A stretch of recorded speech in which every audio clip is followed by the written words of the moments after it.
Harmful insect হচ্ছে mosquito, ওয়্যাস্প, cockroach, house fly. কেন ওই হার্মফুল?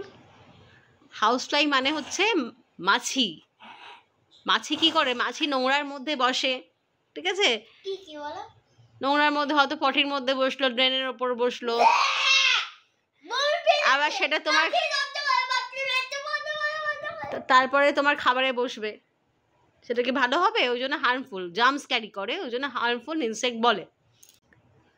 হাত ধোয়া দেখি দেখি বাতা খারাপ দেখি। হাত ধুয়ে আসে না নাকি? হ্যাঁ হাত ধুয়ে না। কারা? মাছিরা হাত ধোয় না? মস্কিটো না, তাহলে তুই একটা কাজ করবি, তুই এবার দায়িত্ব নিবি, সব মাছিদের হাত ধুয়ে দিবি হ্যান্ড ওয়াশ দিয়ে, ঠিক আছে?